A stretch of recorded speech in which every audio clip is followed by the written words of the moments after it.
राम राम साहब नमस्कार। मैं आपका साथी सर शेर सिंह परियार। आपका हमारी इस यूट्यूब चैनल पर हार्दिक स्वागत है। तो प्यारे बच्चों, आज हम पढ़ेंगे राजस्थान का सामान्य ज्ञान के बारे में।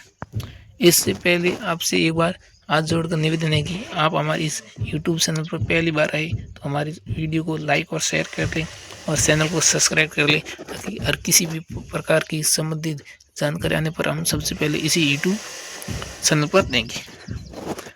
तो प्यारे बच्चों, जो आज हम राजस्थान का सामान्य ज्ञान पढ़ेंगे वो एक महामैराथन कक्षा रहने वाली है और उसमें महत्वपूर्ण प्रश्न है। जो महत्वपूर्ण प्रश्न उत्तर है वो हम हल करेंगे, वो भी व्याख्या सहित हल करेंगे। यानी हम जितने भी प्रश्न दिए हैं वो राजस्थान के सबसे महत्वपूर्ण प्रश्न है और हर भर्ती परीक्षा में वो प्रश्न पूछे जाते हैं। तो हम जितने भी प्रश्न वो हल करेंगे वो वाक्य सहित हल करेंगे। तो बढ़ते हैं अपने वीडियो की और पहला प्रश्न है, हम हल करते हैं। प्रश्न है कि राजस्थान का क्षेत्रफल भारत के क्षेत्रफल का कुल कितना प्रतिशत हिस्सा है। इसमें क्षेत्रफल गलत दिया है, इसका क्षेत्रफल ऐसे होगा। यानी पहले प्रश्न में आपको पूछा है कि राजस्थान का क्षेत्रफल है भारत के क्षेत्रफल का कुल कितना प्रतिशत है। तो आपको बताइए, आप इसका उत्तर आप कमेंट बॉक्स में बताइए। तो पहला प्रश्न है, राजस्थान का क्षेत्रफल भारत के क्षेत्रफल कुल कितना प्रतिशत है। तो 10.41% हो जाता है। वैसे 10.41% है। आपको बता दें, राजस्थान का क्षेत्रफल 3,42,239 वर्ग किलोमीटर, 3,42,239 वर्ग किलोमीटर है। ये राजस्थान का क्षेत्रफल है। और उसको मील की बात करें, मील का है 1,32,140 वर्ग मील। ये वैसे है वर्ग मील। यानी राजस्थान का क्षेत्रफल आपको किलोमीटर में पूछे तो है 3,42,239 वर्ग किलोमीटर। और आपको मील की बात हो तो एक है तो है 1,32,140 वर्ग मील। बढ़ते हैं आगे। आवे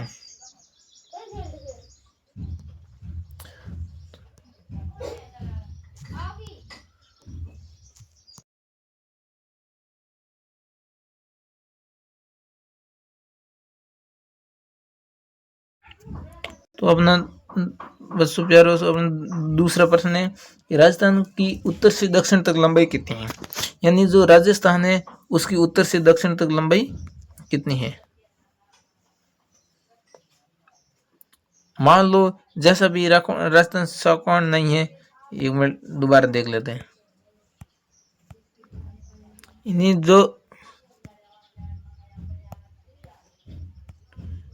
जो राजस्थान है,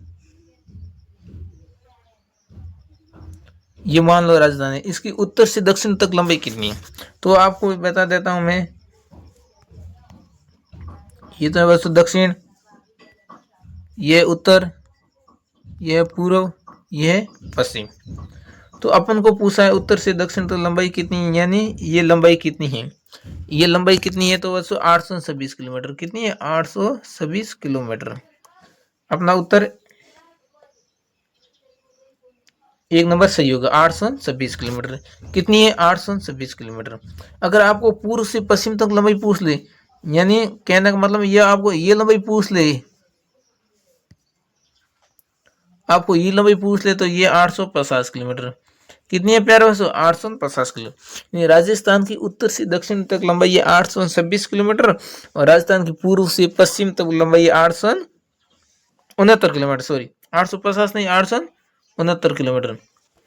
यानी राजस्थान की उत्तर से दक्षिण तक तो लंबाई 826 किलोमीटर और पूर्व से पश्चिम तक लंबाई 869 किलोमीटर। तो आपका ऑप्शन नंबर 1 सही होगा। आगे बढ़ते हैं। तीसरा प्रश्न है कि प्रतापगढ़ के आसपास का क्षेत्र क्या कहलाता है। आपको बता दे, प्रतापगढ़ के आसपास का क्षेत्र क्या बता। आपको जितना उत्तर आता है वो हमारे इस कमेंट बॉक्स में जरूर जरूर बताएं। प्रतापगढ़ के आसपास का क्षेत्र क्या कहलाता है तो आपको बता देता हूँ।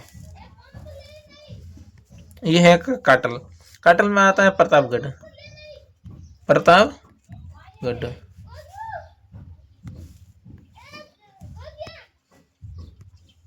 मेरवाड़ा कौन सा क्षेत्र कहलाता है प्यारे बच्चों?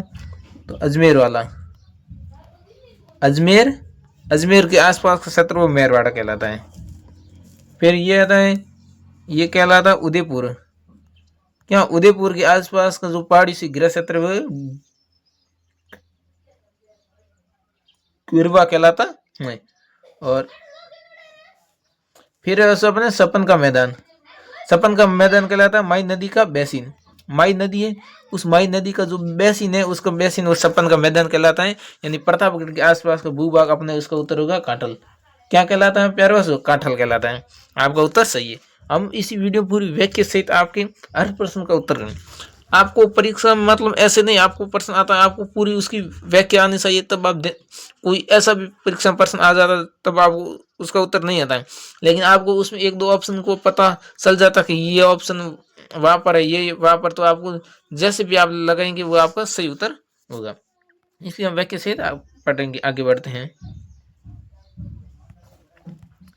अगला प्रश्न के निम्न में से किस जिले में कोई नदी नहीं बहती?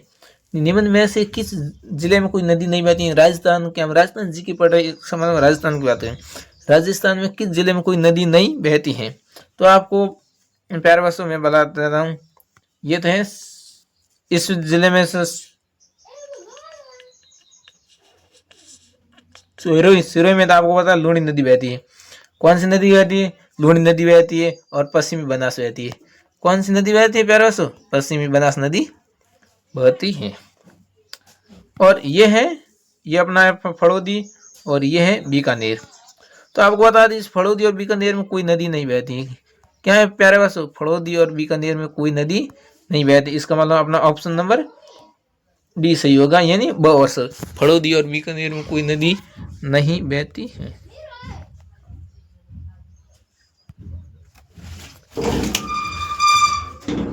अपना अगला प्रश्न है मैसा पठार कहाँ स्थित है? पूछा है मैसा पठार है वो कहाँ पर स्थित है? तो प्यारे बच्चों आपको बता देता हूँ मैसा पठार कहाँ स्थित है। यानी जो चित्तौड़गढ़ का किला है वो मैसा पठार पर स्थित है। चित्तौड़गढ़ का किला है किस पठार पर स्थित है? मैसा पठार पर स्थित है। मैसा पठार पर स्थित है। तो मैसा पठार कहाँ स्थित है आपको बता देते, ये सीकर में कोई पठार नहीं है। ये है सिरोही। इसमें सिरोही में आपको बता देता हूँ राजस्थान का सबसे ऊंचा पठार, राजस्थान का सबसे ऊंचा पठार, राजस्थान का सबसे ऊंचा पठार कौन सा है बच्चों? राजस्थान का सबसे ऊंचा पठार है, राजस्थान का सबसे ऊंचा पठार कौन सा? उड़िया पठार। कौन सा है बच्चों? उड़िया पठार। कितना है ये? 1360 मीटर। 1360 मीटर। राजस्थान का सबसे ऊंचा पठार है 1360 मीटर। वो कहाँ पर है? वो इसी जिले में, सिरोही जिले में स्थित है। अब गोकुंदा, आपको पता है गोकुंदा उदयपुर से कुंभलगढ़ राजसमंद का तक पठार है वो भोराट का पठार है। कौन सा पठार है? भोराट का पठार। भोराट का पठार, भोराट का पठार है। लेकिन आपको अपन इस प्रश्न में पूछा है कि मैसा पठार कहाँ स्थित है, तो चित्तौड़गढ़ में है। बस आपको बता देता हूँ चित्तौड़गढ़ का जो किला है वो मैसा पठार पर स्थित है। कहाँ स्थित है? मैसा पठार पर स्थित है। यानी जोधपुर में मेहरानगढ़ किला है वो तो सीढ़ियाटूक पहाड़ी पर है, और जैसलमेर का जो किला है वो त्रिकुट पर्वत पर है, और जैसे सिवाना बालोतरा का किला है वो सपन की पहाड़ी, हल्देसर की पहाड़ी पर है। इसी प्रकार चित्तौड़गढ़ का किला है जो मैसा पठार पर स्थित है। कहाँ पर स्थित है? मैसा पठार पर स्थित है। इसकी ऊंचाई 650 मीटर है। कितनी है? मैसा पठार की ऊंचाई 650 मीटर है। आगे बढ़ते हैं। उसे बिशलपुर बांध किस जिले और किस नदी पर है? बिशलपुर बांध है जो किस जिले और किस नदी पर स्थित है? बिशलपुर बांध किस नदी और किस जिले पर स्थित है? तो आपको पहले ये बनास नदी टोक में, बनास नदी बूंदी में है, संबल नदी टोक में, संबल नदी बूंदी में है। तो आपको तो संबल नदी पर कौन कौन सी बांध है? एक है राणा प्रताप सागर बांध, वो है महाराष्ट्र में राजस्थान में राणा प्रताप सागर बांध है, इस नदी पर है। और भी बांध है इस संबल नदी पर, और भी बांध। और एक है कोटा बैराज बांध भी संबल नदी पर है। लेकिन अपन को पूछा है बिशलपुर बांध किस नदी और किस बिशलपुर बांध किस जिले और किस नदी पर है? तो प्यारे बच्चों आपको मैं बता देता हूँ बिशलपुर बांध बनास नदी टोक पर है। कहाँ में? बनास नदी टोक पर है। यानी आपका उत्तर 1 नंबर उत्तर सही है, आपका 1 नंबर उत्तर सही है। बिसलपुर बांध किस जिले और किस नदी पर है? बिसलपुर बांध टोक नदी, सॉरी बिसलपुर बांध बनास नदी टोक पर है। बिसलपुर बांध कहाँ है? बिसलपुर बांध बनास नदी टोक पर स्थित है। अगले पढ़ते हैं, आप अगला प्रश्न देखते हैं। लाल लोमी मृदा कहाँ पाई जाती है? प्यारे बच्चों, इसमें पूछा है कि लाल लोमी मृदा कहाँ पाई जाती है। राजस्थान में अलग अलग भाग में अलग अलग मृदा पाई जाती है। तो लाल लोमी मृदा पाई जाती है डूंगरपुर और बांसवाड़ा में। कहाँ पाई जाती है? डूंगरपुर और बांसवाड़ा में। आपका डी उत्तर सही होगा। मानसून का जुआ किसे कहते हैं भाई? मानसून का जुआ किसे कहते हैं? अगला प्रश्न है, मानसून का जुआ किसे कहते हैं? आलू को कहते हैं, किसान को कहते हैं, कृषि को कहते हैं, सभी को कहते हैं। मानसून का जुआ किसे कहते हैं? तो प्यारे बच्चों, कृषि को कहते हैं। किसे कहते हैं? मानसून का जुआ कृषि को कहते हैं। अगला प्रश्न है, राज्य की रीढ़ की हड्डी किसे कहा जाता है? वेरी इंपॉर्टेंट प्रश्न है, वेरी इंपॉर्टेंट प्रश्न है। राजस्थान की रीढ़ की हड्डी किसे कहते हैं? राजस्थान की रीढ़ की हड्डी किसे कहते हैं? तो अरावली को कहते हैं, इंदिरा गांधी नहर, संबल बेसिन, माई बेसिन को कहते हैं। राज्य की रीढ़ की हड्डी अरावली को कहते हैं। किसे कहते हैं प्यारे बच्चों? अरावली को कहते हैं। राज्य की रीढ़ की हड्डी किसे कहते हैं? अरावली को कहते हैं। और इंदिरा गांधी नहर को क्या कहते हैं? राजस्थान की जीवन रेखा, राजस्थान की जीवन रेखा, राजस्थान की जीवन रेखा पूछी प्यारे बच्चों, राजस्थान की जीवन रेखा पूछी तो आप बताना है इंदिरा गांधी नहर को कहते हैं। और माही नदी का बेसिन है, इसे सपन का मैदान कहते हैं। क्या कहते हैं प्यारे बच्चों? सपन का मैदान। अगर पूछ दे कि सपन का मैदान किसे कहते हैं, तो माही नदी का बेसिन है, सपन का मैदान कहलाता है। और सपन की पहाड़ियां पूछी, सपन की पहाड़ियां बालोतरा में, जिस पर वो सेवाड़ा का किला स्थित है। लेकिन अपन को पूछा राज्य की रीढ़ की हड्डी किसे कहते हैं। आपको पता है हमारी शरीर की रीढ़ की हड्डी होती है, उसी उस हड्डी पर बाकी वाली सारी हड्डियां उस पर आधारित होती हैं। वो हमारे शरीर को एकदम सीधा खड़ा रखती है। उसी पर शरीर का कंकाल ढांचा है वो उस रीढ़ की हड्डी पर स्थित है। उसी प्रकार राज्य का जो विकास का ढांचा है वो अरावली पर स्थित है। यानी अरावली से बहुत सारे खनिज मिलते हैं, संसाधन मिलते हैं। अरावली से वर्षा को 2 जलवायु भागों में विभाजित करती हैं। और राज्य की किसी भी दृष्टि देखिए, पर्यटन की दृष्टि, विकास की, खनन, तो राज्य की रीढ़ की हड्डी कही जाती है। किसे कहते हैं? अरावली को कहते हैं। अगला प्रश्न देखिए, अगला प्रश्न है प्यारे दोस्तों, राजस्थान का सबसे ऊंचा पठार कौन सा है? यानी राजस्थान का ऊंचा है, सबसे ऊंचा पठार कौन सा है? आबू का पठार है, उड़िया का पठार है, मैसा पठार है, आड़ूती का पठार है। राजस्थान का सबसे ऊंचा पठार कौन सा है? तो राजस्थान का सबसे ऊंचा पठार कौन सा है मैंने आपको बता दिया है, आबू का पठार है। आबू का पठार है 1200 मीटर। 1200 मीटर कितना मीटर है? ध्यान रखना, व्याख्या सहित बता रहा। आबू का पठार है 1200 मीटर। और उड़िया पठार है कितना है? उड़िया पठार है 1360 मीटर। 1360 मीटर। और मैसा पठार है 650 मीटर। राडोती का पठार है। तो हमने पूछा राजस्थान का सबसे ऊंचा पठार कौन सा है? उड़िया पठार है। राजस्थान का सबसे ऊंचा पठार कौन सा है? उड़िया पठार है 1360 मीटर सबसे ऊंचा। और दूसरा सबसे ऊंचा पठार पूछे तो है, दूसरा सबसे ऊंचा पठार पूछे तो है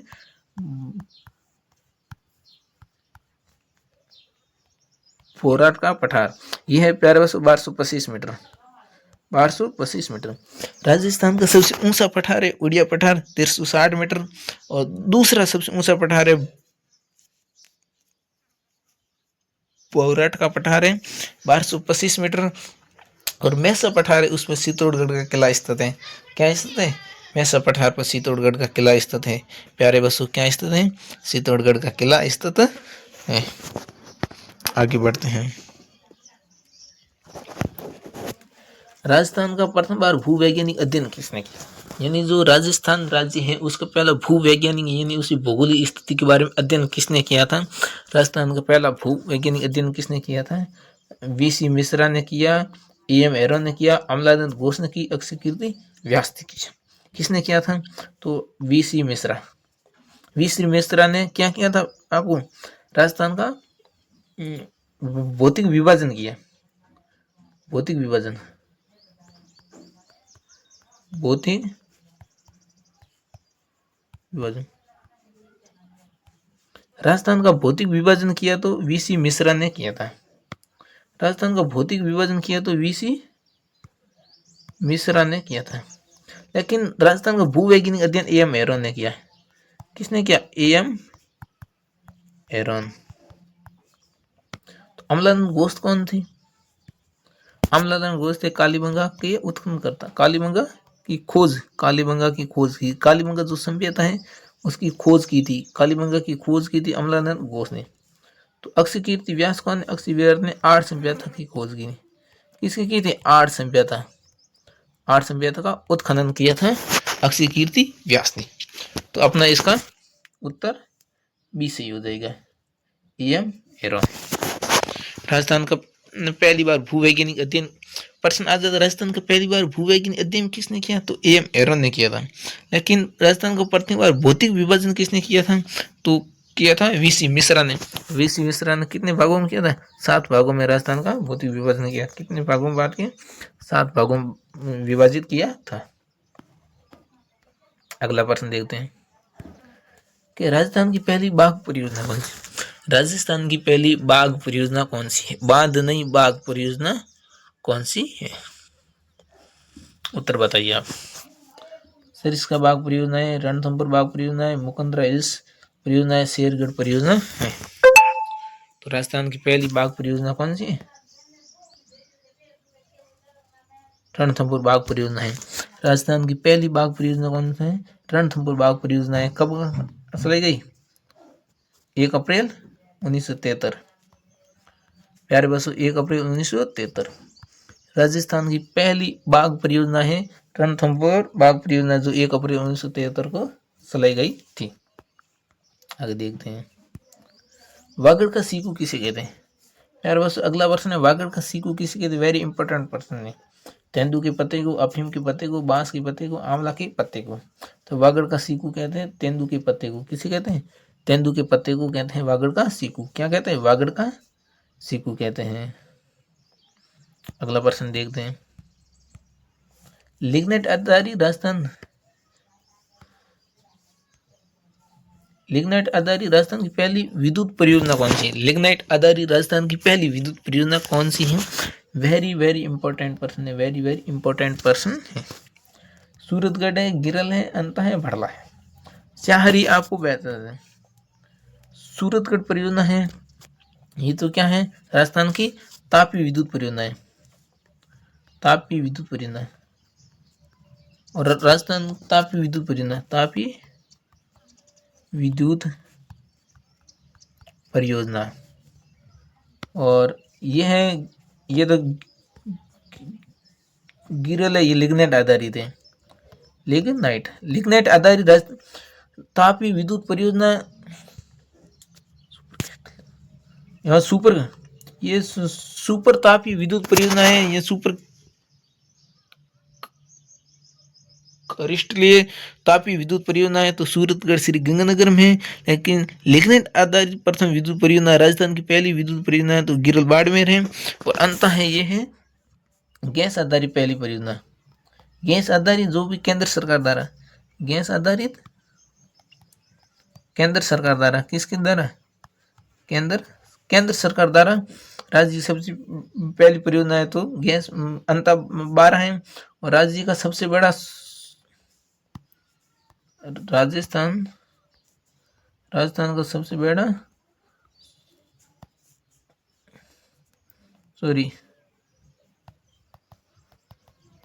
राजस्थान का सबसे बड़ा सोलर पार्क है, तो पड़ला जोधपुर में। नहीं, राजस्थान की सबसे पहले तापी विद्युत परियोजना पूछी, राजस्थान की पहली तापी विद्युत परियोजना, और यहाँ राजस्थान की पहली सुपर तापी विद्युत परियोजना सूरतगढ़ श्री गंगानगर में। राजस्थान का लिग्नाइट आधारित प्रथम बिजली घर पूछे, राजस्थान की पहली लिग्नाइट आधारित विद्युत परियोजना पूछे, तो गिरल बाड़मेर में। राजस्थान में गैस आधारित केंद्र सरकार द्वारा गैस आधारित केंद्र सरकार द्वारा पहली परियोजना अंता-12 में है।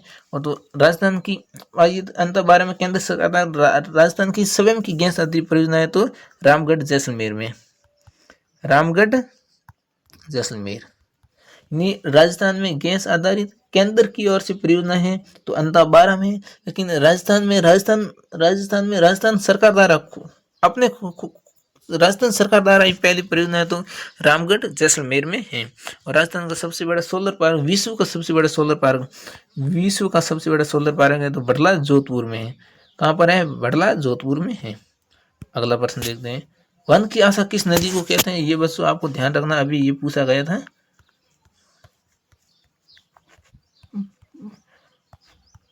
2025 में ये पूछा गया था। वन की आशा किस नदी को कहते हैं? संबल को कहते हैं, लूणी है, पश्चिमी बनास है, बनास है। तो वन की आशा किस नदी को कहते हैं?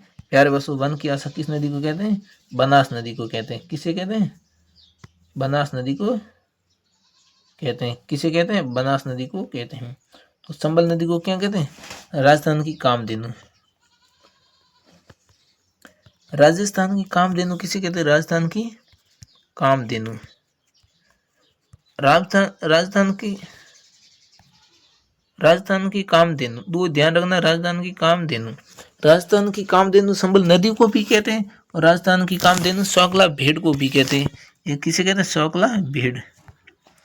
सौकला भेड़ को भी राजस्थान की कामधेनु कहते हैं और लूणी नदी को भी राजस्थान की कामधेनु कहते हैं। और लूणी को क्या कहते हैं? लूणी को पश्चिमी राजस्थान की गंगा कहते हैं।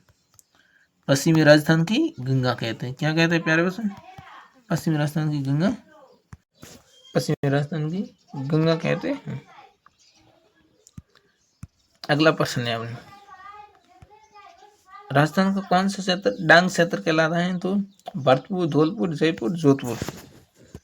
तो राजस्थान का कौन सा क्षेत्र डांग क्षेत्र कहलाता है? धौलपुर। राजस्थान का कौन सा क्षेत्र डांग क्षेत्र कहलाता है? धौलपुर। डांग का राजा,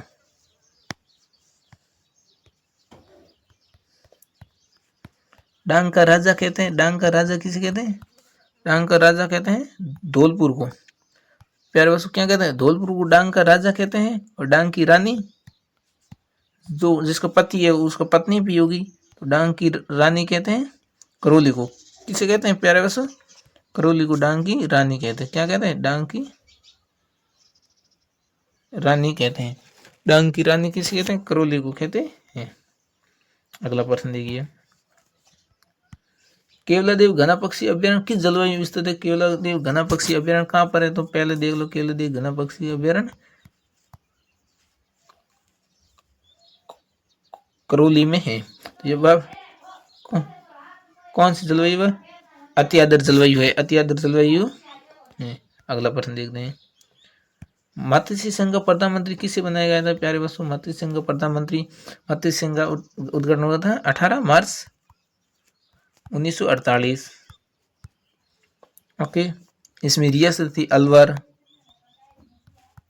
भरतपुर, धौलपुर और करौली, ये चार रियासत थी। इसका प्रधानमंत्री बनाया गया सुब्बाराम कुमावत को। किसे बनाया गया? सुब्बाराम कुमावत को प्रधानमंत्री बनाया गया। उसका उद्घाटन किया था एनवी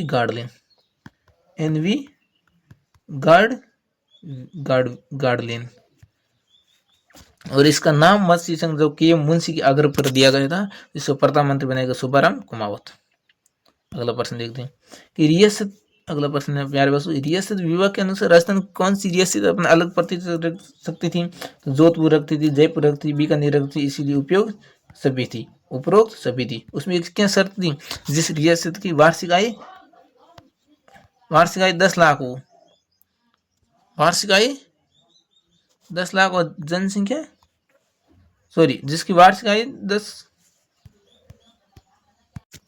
अगला प्रश्न देखते हैं, अगला प्रश्न पे चंद्रभागा पशु मेला कहाँ भरता है? तो चंद्रभागा पशु मेला आपको पता है कार्तिक पूर्णिमा को भरता है। कहाँ, कब भरता है? कार्तिक पूर्णिमा को। चंद्रभागा पशु मेला कार्तिक पूर्णिमा को भरता है। कहाँ भरता है? झालरापाटन झालावाड़ा में भरता है। कहाँ भरता है प्यारे बच्चों?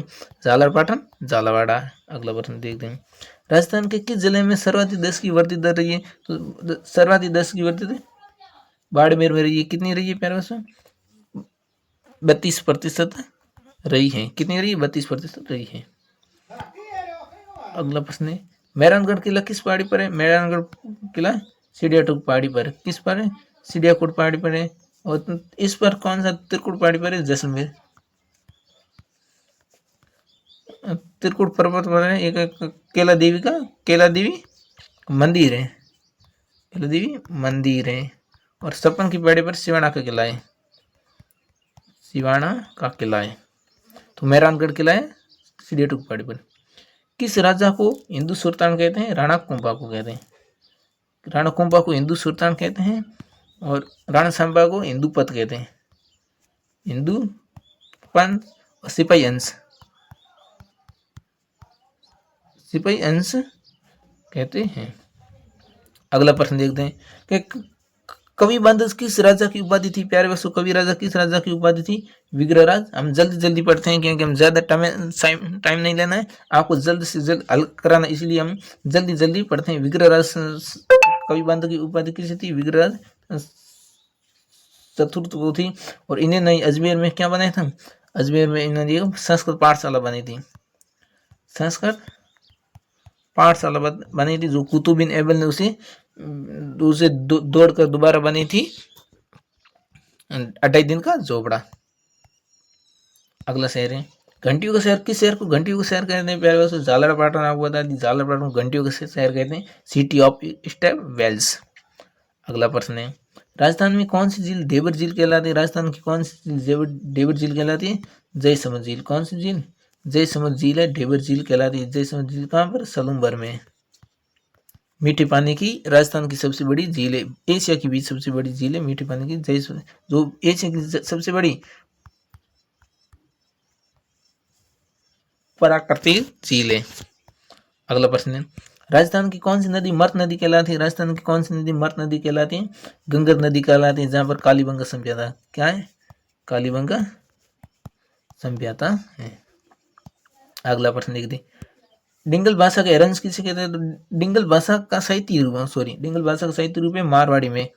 किसमें? मारवाड़ी में है। और पूर्वी राजधानी का है पिंगल। पूर्वी मारवाड़ी का साहित्य रूप है पिंगल। अगला प्रश्न है, मतलब किस सभ्यता को धूलकोट के नाम से जाना जाता है? तो आठ सभ्यता। आठ सभ्यता को धूलकोट कहते हैं। ये कहाँ है? उदयपुर में। किस नदी के किनारे? आहड़ नदी के किनारे। इस सभ्यता के लोग, जो आदमी मर जाता था उसके आभूषणों के साथ अपनाते थे। अगला प्रश्न है, रामदेव जी की ध्वजा को क्या कहलाते हैं? नेजा कहलाता है। रामदेव जी की ध्वजा क्या कहलाती है? मेरे दोस्तों, नेजा कहलाती है। क्या कहलाती है? नेजा कहलाती है। रामदेव जी ध्वजा क्या कहलाती है? नेजा कहलाती है। अगला प्रश्न है, किस पीर को जाहिर पीर कहते हैं? किस पीर को जाहिर पीर कहते हैं? गोगा जी को जाहिर पीर कहते हैं। क्या कहते हैं? गोगा जी को जाहिर पीर कहते हैं। अगला प्रश्न है, कजली तीज कब मनाई जाती है? आपको पता है, छोटी तीज या बड़ी तीज से छोटी तीज या छोटी तीज कहते हैं, ये वो श्रावण शुक्ला तीज को मानी जाती थी। लेकिन वो ही तीज राजस्थान में सभी श्रावण शुक्ला तीज को मानी, लेकिन एक बूंदी में वो श्रावण शुक्ल तीज में भाद्रपद शुक्ल तीज को मनाते, उसे कजली तीज कहते हैं, जिसकी सवारी निकलती है नवल सागर से कुंभा स्टेडियम तक। जिसकी सवारी निकलती है नवल सागर। ये प्रसिद्ध है। कजली तीज कहाँ की प्रसिद्ध है? बूंदी की है। जो भाद्रपद शुक्ल तीज को मानी जाती है, इसकी सवारी निकलती है नवल सागर से कुंभा स्टेडियम तक। कुंभा स्टेडियम कहाँ है प्यारे बच्चों? बूंदी में। अगला प्रश्न देखते हैं, गण और गौर का संबंध किससे? गण और गौर का शिव पार्वती सामान्य हम जानते हैं। किस देवी को भोपो की कुल देवी कहते हैं? राजस्थान की किस देवी को भोपो की कुल देवी कहते हैं? विरात्रा माता बाड़मेर। विरात्रा माता का मंदिर कहाँ है? सोहटन बाड़मेर में है, जिसे भोपो की कुल देवी कहते हैं। तो प्यारे बच्चों, थार की वैष्णो देवी किसे कहते हैं? थार की वैष्णो देवी तनोट माता जैसलमेर को कहते हैं। तो राजस्थान की वैष्णो देवी किसे कहते हैं? राजस्थान की वैष्णो अर्बुदा देवी को कहते हैं। अर्बुदा देवी माउंट आबू। इसका मंदिर है। सूप क्या है? यार बस अगला प्रश्न, सूप क्या है? जो दांतों के बीच जो कील, दांतों के बीच जो कील जड़े जाती है उसे सूप कहते हैं। अगला प्रश्न है, कांठल का ताजमहल किसे कहते हैं? कांठल का ताजमहल किसे कहते हैं? काका जी की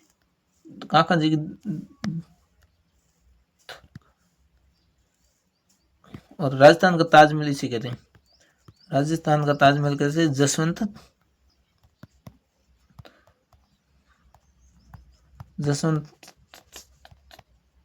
तो जोधपुर में। कहाँ है? जोधपुर में, जिसे राजस्थान का ताजमहल कहते हैं। अगला प्रश्न है कि राजस्थान का पहला विजय स्तंभ कहाँ है? राजस्थान का पहले विजय स्तंभ भरतपुर में। कहाँ है प्यारे बच्चों? राजस्थान का पहला विजय स्तंभ भरतपुर में है। आज का अपन इतनी प्रश्न था। अगली वीडियो में फिर मिलेंगे, तब तक के लिए नमस्कार।